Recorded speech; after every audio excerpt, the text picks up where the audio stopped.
Hi, in today's lecture, I'm going to pick up with the material in Chapter 2. In the previous video, you learned about measures of central tendency, the mean, the median, and the mode. And those measures of central tendency are ways to describe a set of numbers with a single representative value.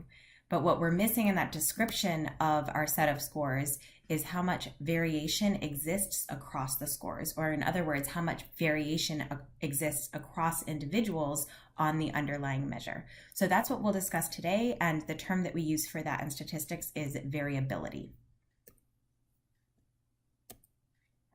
What is variability? Well, the definition of variability is how much spread of scores there is around the mean of a distribution. So if you think back to the distributions that we were looking at in the previous lecture, you'll notice that some of them were really thin or they might be really spread out. And the extent to which the scores are spread out is the variability that exists across the scores. And why do we consider this important in the study of statistics?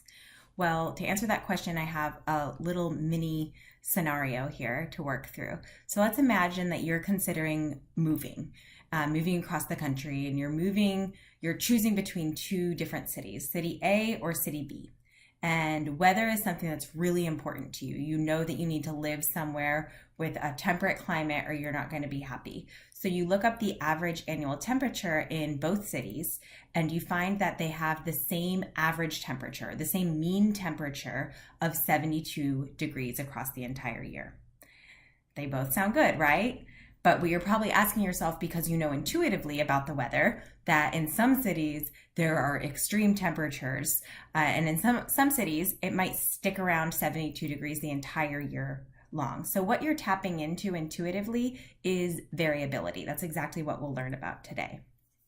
So let's say that city A has a little bit of variability. Notice that that distribution is really tight around the mean. So the mean is 72, and there's not much variability in the temperatures from day to day around the mean temperature of 72. Or in other words, the temperature is pretty close to 72 all year round.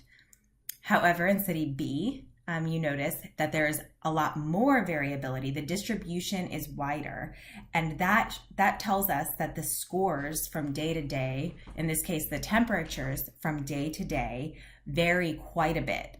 So you see in this histogram here that the temperatures in city B vary from, it looks like, around 30 degrees to, on some very rare occasions, they could get up to about 120 degrees. So city B has a lot of variability around the mean temperature. So even though both city A and city B have the same mean, they have different variability or different amounts of variation in the scores. And that's something that's really important to take into consideration because it tells us a lot more about the data. There are two different ways in statistics that we quantify variability, or that we talk about variability. The first one is called variance, and the second one is called standard deviation. And I'll talk about both in this lecture. You'll notice at the end that they're very related to one another. And I'll start with variability, or variance. So variance is the definition, by definition, the average squared difference from the mean across all the scores. So we have the squared difference from the mean for each score, and then we take the average of that to get the variance. So here is the formula for that term. Variance, this is new terminology for you here, capital SD squared. That is variance. We call it capital SD squared. That SD actually stands for standard deviation. That's a little hint for how the standard deviation and the variance are related. Oh my goodness. Sorry, this is very messy. I'll get used to that. So SD is the standard deviation, and so we use the notation capital SD squared for variance. And you see in the formula, remember this here, we call that sigma. Remember, it's big sigma.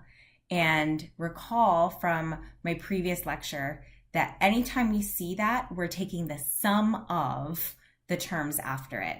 So in this case, we're taking the sum of a bunch of values in the numerator. And what we're summing is actually a squared deviation term. And I'll get into what that all means in a second. So just some terminology for you. Remember, capital M is always the mean. Sigma is the sum of. Recall that anytime you see the letter X, then that is referring to the scores in our variable. And capital letter N, again, is the total number of scores or the total number of people in your study. So let's just break down the steps to this formula, or how we would go about calculating the variance for a group of numbers. The very first thing that you have to do, notice that we have an M in here. That's the mean of the scores. So let's calculate that first. So our first step will be to calculate the mean of all the scores. And just looking at the formula, you notice that we then need to subtract that mean from everyone's score. So you see that right here. The mean is being subtracted from each individual's score. Okay. So you see that in step 2. After you subtract the mean from an individual's score, the resulting value is called a deviation score. And it represents the amount of deviation that exists between that score and the mean. Or in other words, if I have a score of 10 and the mean is 12, then my deviation score is 10 minus 12 is -2. And that would indicate that my score is 2 points below average. So that's step 2 of calculating variance. So we've tackled this X minus M part. Then in step 3, we need to square each of those things. So then in step 3, we're applying this square out here. In step 4, we add up all those squared values. That's where that big sigma comes in. And then finally in step 5, we divide by the sample size or the number of scores. Okay, hopefully that helps break down that formula. Again, just some definitions here for you. Those are the same ones we saw in the previous slide. So let's try one together. Remember this example from my previous video where we were looking at time to graduation for students at Sac State and students at UC Davis. And we calculated already the measures of central tendency for this data, but let's also go ahead and calculate the variance. So we've already calculated the mean variance, the mean time to graduation for Sac State students. And remember that was 5.7 years. That's in the previous lecture on measures of central tendency. So I'm going to start by making a table for myself. I like to stay organized, and this is a nice way to stay organized through the process of calculating variance. So we have I've created a table where we have one column of scores. Those are the X values. So again, this tells us the first person in our study reported that it took them 4 years to graduate from Sac State. The second person in our study reported it took them 5 years to graduate at Sac State, etc. And then I go ahead and for now, I'm making a column of the mean value all the way down. And that's just for now. We'll start skipping that step or leaving it out as you get used to this process later on in the course. But for now, you can go ahead and add this column of the value of the mean all the way down the table. And then notice that the third column of this table is a deviation score. So the deviation score is each individual score minus the mean value. So in this case, we have 4 minus 5.7 equals -1.7. So that's that individual's deviation score, representing that they graduated 1.7 years earlier or faster than the average student at Sac State, at least in our study. So we could go ahead and do that for all of the individuals in our study or for all of our data points. So now we've calculated X minus M, or a deviation score. And actually, let me just add that terminology here. I'll get used to this. So these are the deviation scores for each individual.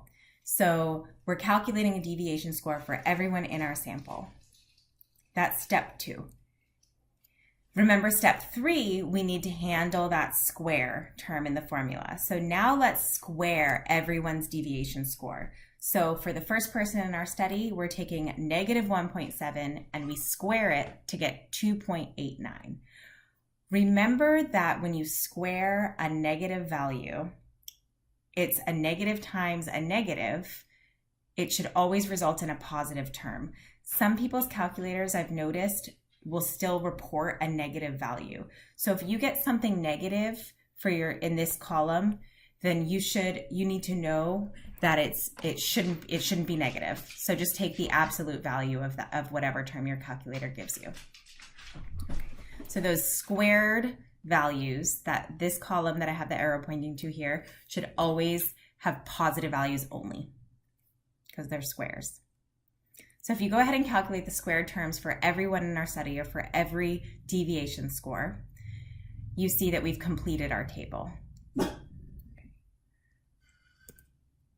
In step 4 for calculating variance, we are adding up the deviation scores, and that's to take care of this sigma in the numerator of the formula. So now we need to add up all the squared deviations.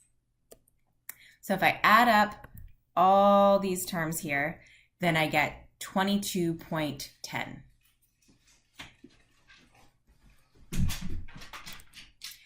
Okay, and then our final step for calculating variance is to divide that sum by the number of scores, because we want the average of the squared deviations.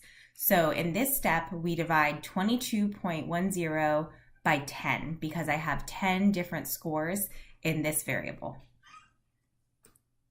That will give me a value of 2.21. This is our variance. It's the average squared deviation from the mean across all the scores.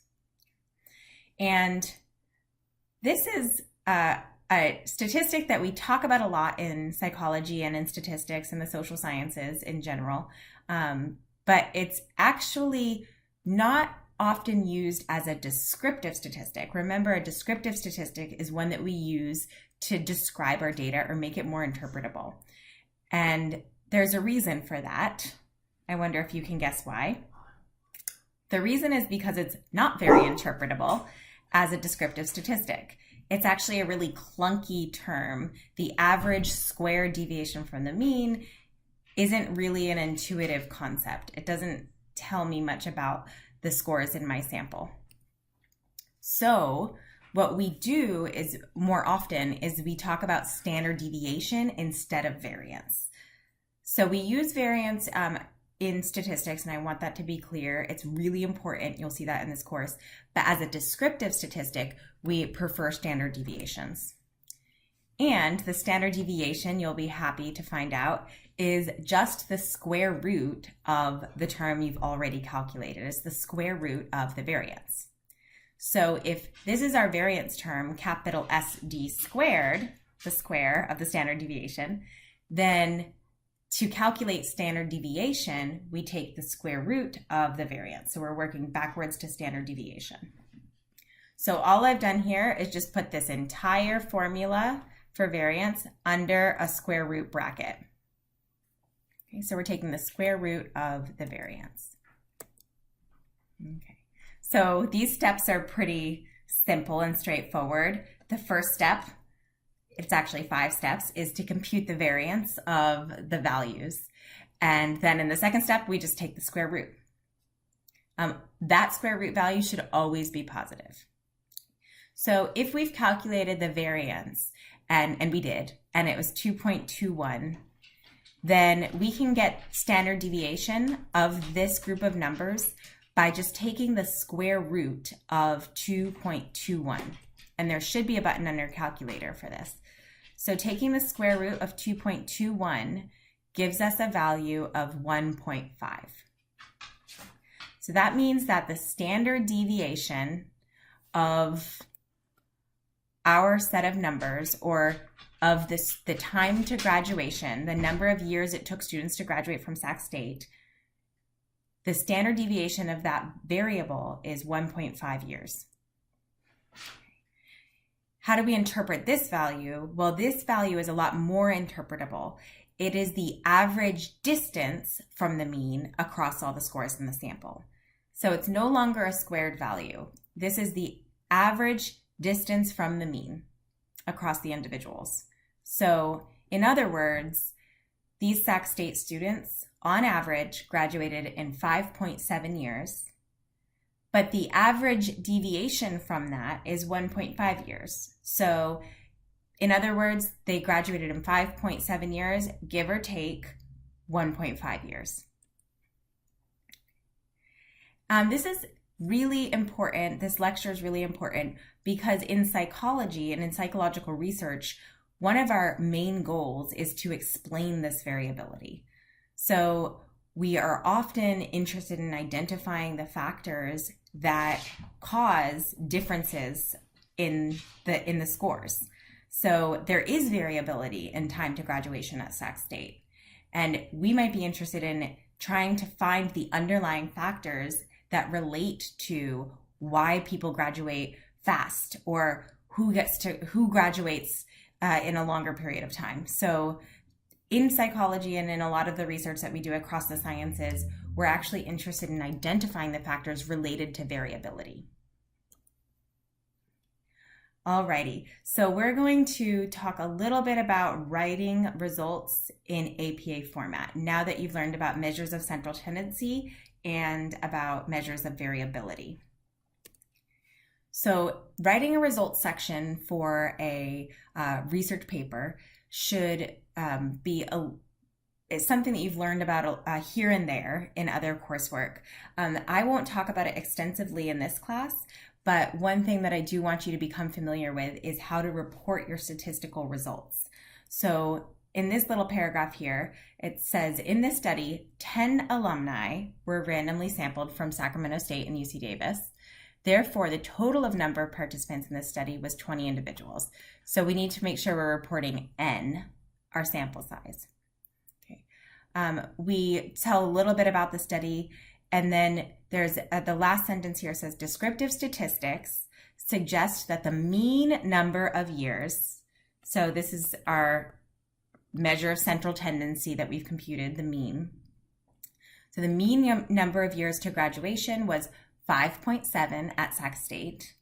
And then in parentheses, notice that we're also reporting the standard deviation. So we use the capital italicized SD equals 1.5. And we report that right after we report the mean. So now we have the mean and the standard deviation, which together give us a lot of information about those scores. And 4.3 years was the mean time to graduation at UC Davis. We didn't calculate the standard deviation of that in this video, but if you want to go ahead and calculate that for practice, it might be a good opportunity to get some extra practice in on calculating variance and standard deviation. That's the end of this video, and I will see you in chapter 3.